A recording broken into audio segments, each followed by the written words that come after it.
Orúkọ mi ni Adéọ̀ṣun Ganiat Títílọpẹ́ láti ìlú Ilé-Ifẹ̀.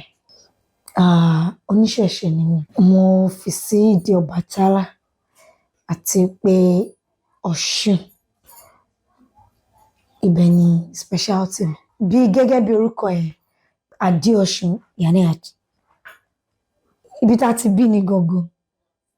Nínú ìtàn tá gbọ́, bàbá àti ìyá ojú ọmọ pọ́n ni Ọlọ́ṣun pàdé ara wọn. Ìgbà tí wọ́n máa bí ọmọ àkọ́bí wọn, wọ́n sọ ní Adéọ̀ṣun.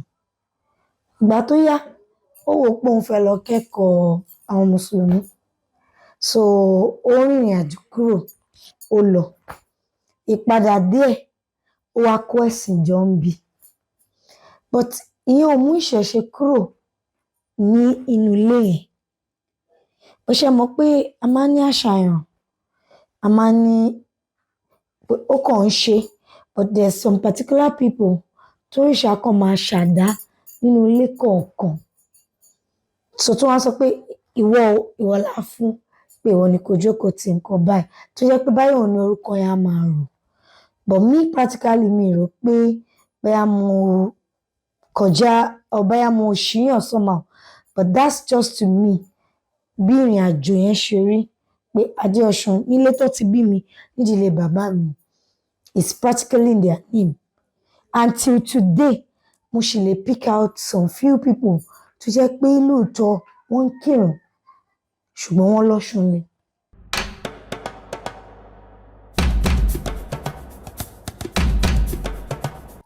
Ní ìwòye tèmi, irúnmọlẹ̀ tó pọ̀ ó lè bá èèyàn kan ṣoṣo rìn papọ̀. But ní ìdílé ìyá mi, mo rí i pé Ọbàtálá jókòó ńbẹ̀. Ibi tá a wà yìí, orí ilẹ̀ Ọbàtálá ni. Wọ́n máa ń fún wọn ní space nígbà kọ̀ọ̀kan kọ́ ilé lé lórí, àwọn tó bá jẹ́ ọmọ ẹ̀. Igbó òòṣà Ọbàtálá kò ju bí ilé mélòó kan síbi. Ibẹ̀ náà la ti ń ṣọdún lọ́wọ́ lásìkò yìí. Ìrìn àjò Ọ̀ṣun, a lè sọ pé ẹ jẹ́ kí n hear èdè òyìnbó, like something like an inbuilt. So nǹkan téèyàn bá pé omi ló fi rìnrìn àjò. So we just had to put it under Ọ̀ṣun. A lot of òrìṣà ló bá ìrìn àjò yẹn, but we just want to pick out pé okay, this is what people are used to. So kákan máa fi tó pọ̀ sí.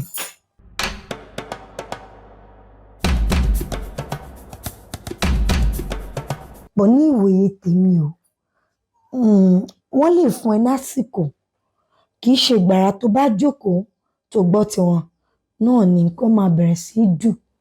Kí ni ìfararalẹ̀? You have to go through some process. They have to see your commitment. They have to see how truthful you are sí ìrìn àjò tó ń bá wọn rìn. Pé okay, ṣé ẹni tá a mú nù lè ṣáà kábàámọ̀ pa mú, because kò bẹ̀rẹ̀ láti bẹ̀rẹ̀, ó ti káàkiri, mentality ẹ̀ ti yàtọ̀.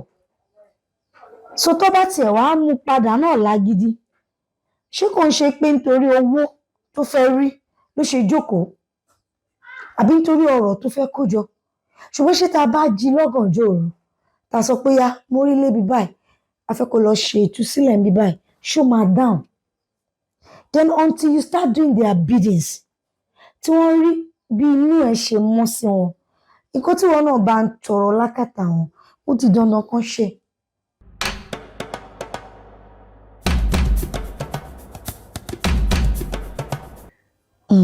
Ẹ ṣé gan. That's a very sensitive question, because inú mi ni mo mọ̀, mi ò mọ inú ẹnì kejì. Ìhà tèmi kọ sí Irúnmọlẹ̀ ni mo lè sọ. But ní ìfẹ́ tòní, a lot of people have embraced ìṣẹ̀ṣe, but for different reasons. And let me be truthful. I only know the reason why I'm being called. I took time to understand the reason why I'm sitting.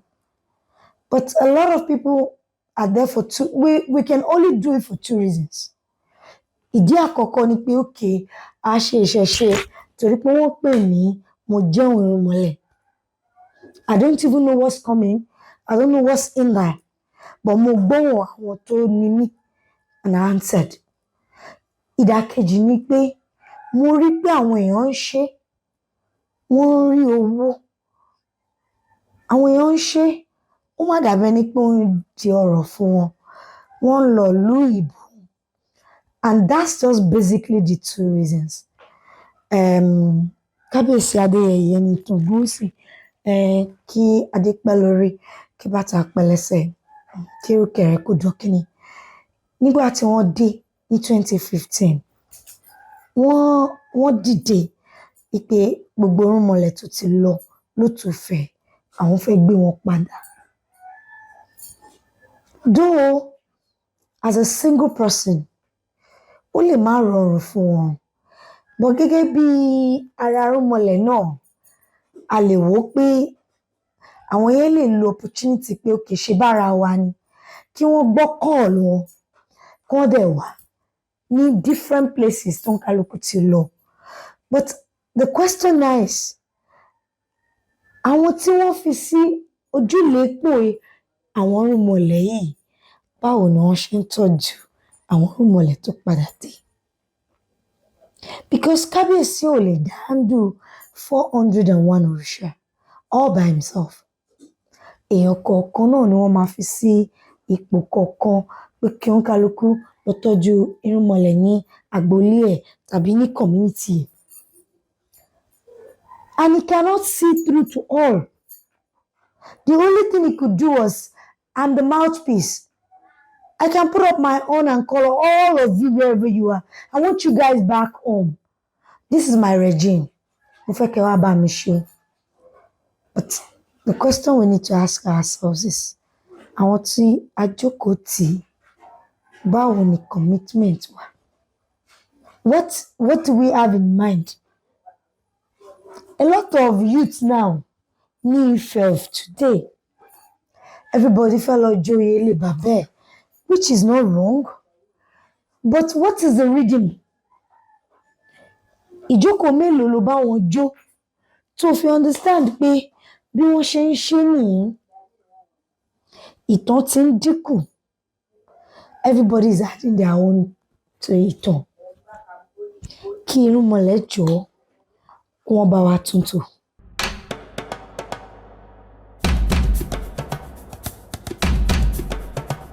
Dáadáa sà, because ẹni tí ò tí ì rárí òrìṣà sà, ó lè gun ẹ̀gún òrìṣà. Because òrìṣà tó ń lò is not until that initiation comes on you before your òrìṣà can come on you. Òrìṣà ti wà pé ó wà nínú ẹ̀, nǹkan tó wà nínú èèyàn. Ó dá sà, ẹ jẹ́ ká tún gbé lọ báyìí. Ẹ jẹ́ kí èmi náà kọ́ wave yín a bit. Mo kàn fẹ́ yí a lò ní o. Ọmọ irúnmọlẹ̀ tó lọ church, tí òrìṣà wà gùn ní church sà, ẹ jọ ṣé ti rárí òrìṣà? Ẹ̀yin náà dá mi lóhùn, ara ẹ̀ sọ̀rọ̀. Bọ̀ ṣé kò sọ̀rọ̀ sà? Ṣé ó ṣe bó jíṣẹ́? Sherry, these things is àwa la ní physical body. Òrìṣà can take time to borrow your body. Torí ẹ̀ náà ṣe máa ń sọ pé try to understand òrìṣà tó ń lù ẹ́ at the time convenient for them to come. Tí communication láàárín èèyàn àti irúnmọlẹ̀ bá gbósà, ó rọ ẹ̀dá lọ́rùn láti lè control spirit ẹ̀ tó bá dé. Pé lásìkò yìí mi ì fẹ́ sọ̀rọ̀. Àsìkò yìí ó kàn lè lò mí o, má lò mí nílò ìyà. Ṣẹ́rí tẹ bá rẹ́ lòmíì, ó lè gẹ̀gùn kó kàn fa chair ń sìn sà, kó dẹ̀ jókòó. Bí mo ṣe jókòó yìí, kó dẹ̀ bẹ̀rẹ̀ sí sọ̀rọ̀. But ẹ lè rẹ́ lòmíì, kó kàn máa fò sókè, lárímọ́gi, lárímọ́pẹ̀. Nítorí pé kò tí lè understand what time actually, okay, kí ni nǹkan tí mò ń ṣe tí òòṣà mi fi dé? There's some people lóòótọ́ lódodo, ó lè mu ọtí kó jẹ́ pé ìgbà tó mu mi ayé tó mu bíi cup méjì sà òṣè á dé because at that time you fed the Orisha and it has messages to pass across to some people so it comes on you and he wants to just speak. Ẹlòmíì dẹ̀ ní Orisha lè dé at any given time so each person tó bá mọ̀ pé Orisha ń ti ara ẹ sọ̀rọ̀ you should be able to understand and fathom. That's why we need to study. Sherry, Ajoko Irunmole is beyond us just sitting. There is more to it because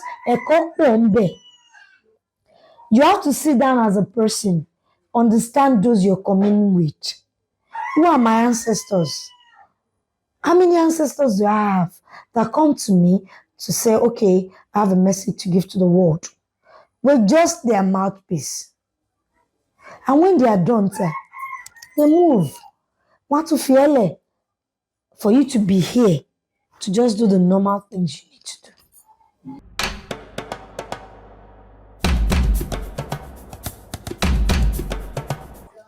Well, but nítorí pé mi ò go through that system, I might not be able to say much, but Sherry, ìmọ̀ràn tèmi ní fún àwọn young ladies, women and men, try and understand first and foremost òòṣà wo ló bá mi ṣepọ̀. Ìrìn àjò ọjọ́ ìbí èèyàn speaks a lot about who you are. Find out from people even if you can't do it by yourself. Kéèyàn kọ́kọ́ ṣe ìwádìí. Okay, o lè jó ní Ṣàngó kó wá sọ pé o fẹ́ máa bọ́ lọ́ṣun ṣe. You're just wasting your time. But tó bá ti mọ̀ pé ojúlépò ẹ̀ ní kò ní sí dààmú. Kí àwọn èèyàn wá jọ̀ọ́ kí wọ́n kọ́kọ́ wádìí. Then òrìṣàwùmí ti pọ̀. Wọ́n kàn ń ṣe àwọn èèyàn wọ white. Àwọn ń ṣe gbá èmi náà fẹ́ join wọn. Ó ti kó ìdààmú bá a lot of people. Nítorí pé ẹlẹ́dàá ẹ̀gàn ò fọwọ́ sí tó ń ṣe. Ọ̀nà ibi tó lọ ń tàn yẹn, ó tún ti divert kúrò níbi tó fẹ́. Gbogbo ohun tó ṣe kókó jù fún aláyé ni pé ká kọ́kọ́ wádìí ìrìn àjò wa sà. Tá bá mọ ibi tá à ń lọ, ibi tá à ń yà ló pọ̀, ọ̀nà wa ò jì rárá, Elédùà á dẹ̀ ràn wá lọ́wọ́.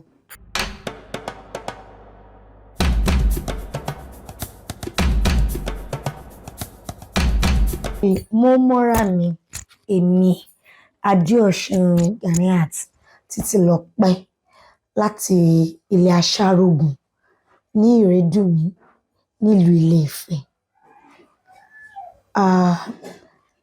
Àwọn aráyé àforíjì mi because I happen to be far away from home. So mo lè má lè kíra mi dáadáa. Ṣùgbọ́n mo mọ̀ pé ìyá mi máa ń sọ pé ará ọ̀la ọ̀pọ̀ owó. I might not know the rest, but mo mọ̀ pé àwọn èèyàn tó fẹ́ràn mi wọ́n bá mi parí ìyókù. And I believe tí a bá tọ̀ ọ́ rí gbogbo ọ̀nà á gún láṣẹ Ẹlẹ́dùmarè.